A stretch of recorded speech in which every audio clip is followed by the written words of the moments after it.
ব্যবস্থা করে দিব, ইজ্জত লাগলে আমাকে বল, ইজ্জত আমি এনে ব্যবস্থা করে দিব।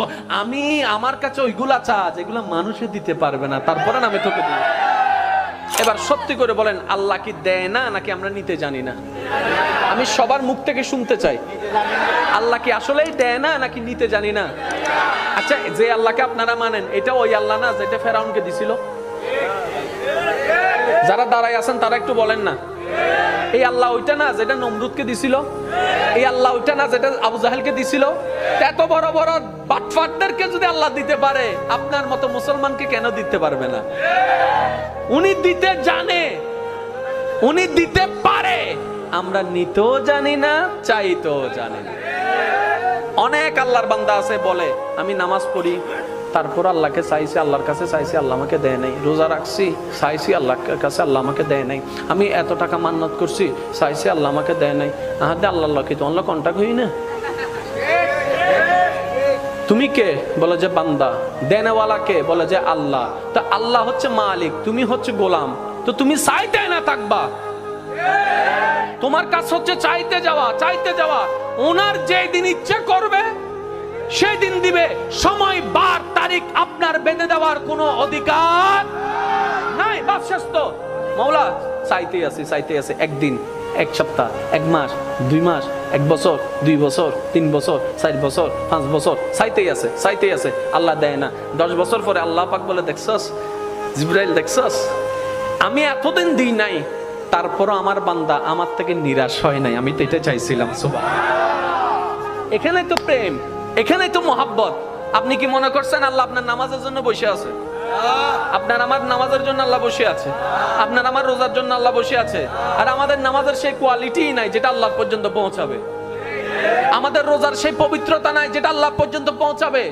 আল্লাহকে খুশি করতে পারবে এমন কোনো কিছু আমল আমাদের কাছে, আর আপনাদের কাছে বাদ দেন, আমার কাছেই নাই, যেটা আল্লাহকে আমরা দেখাইতে পারবো মওলা এটা এনেছি তোমার জন্য। যে কথা আমি বলতে চাচ্ছিলাম, একটু খেয়াল করেন। বিদেশ থেকে যখন কেউ আসে তখন ওই আনে তো অনেক কিছু, একদম না পারলে বুঝ দেওয়ার জন্য কি আনে? চকলেট। এটা হচ্ছে বিদেশ। হাসর হচ্ছে আমাদের আসল দেশ। যেদিন আমরা আল্লাহর কাছে ফিরে যাব, সেই দিন যদি আল্লাহ জিজ্ঞেস করে, বান্দা তোকে আমি 50-60 বছর একটা ভিসা দিছিলাম, বান্দা বলবে আল্লাহ দিছিলাম। তোর খাবার দরকার আমি দিছি নাই? দিই নাই? আল্লাহ দিছ। তোর সৌন্দর্য দরকার দিই নাই? দিছ। আল্লাহ বান্দা তোর সম্মান দরকার আমি দিই নাই? আল্লাহ দিছ। তোর স্ত্রী পুত্র স্বামী দরকার আমি দিই নাই? আল্লাহ দিছ। তোর যা দরকার সব আমি দিছি তো? আল্লাহ দিছ। এবার আল্লাহ যদি জিজ্ঞেস করে, ওই দুনিয়ার থেকে আসার সময় আমি আল্লাহর জন্য কি আনছো?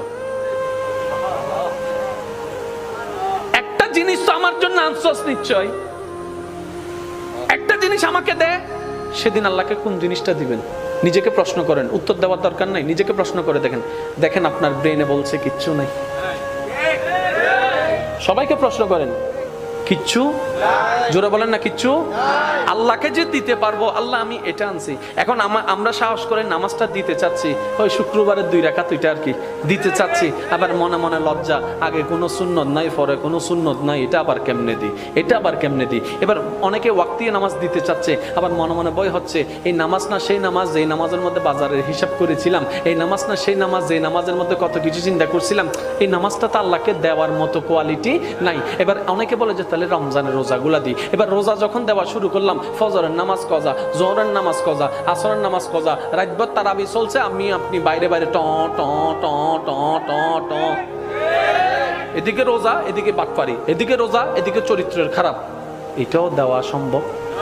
এবার হজের বেলায় যখন আসলো, ওকে হজটা দিব কেমনে? হজ করে এসা একটা প্রোগ্রামে আমাকে দাওয়াত দিয়েছিল, আলহাজ না লেখার কারণে আমি সেই মাহফিলে যাই নাই। বলছিলাম 4 লাখ টাকা দিয়ে আলহাজ কিনে আনছি, আমাকে আলহাজ লেখো নাই, ওই মাহফিলে আমি যাব না। এবার বলে যে হজও দেওয়ার কোনো সুযোগ নাই। এবার আসলো জাকাতের বেলা। এবার জাকাতের বেলা যখন আসলো, বলে যে ছবি সারা জীবনে জাকাত দিই নাই।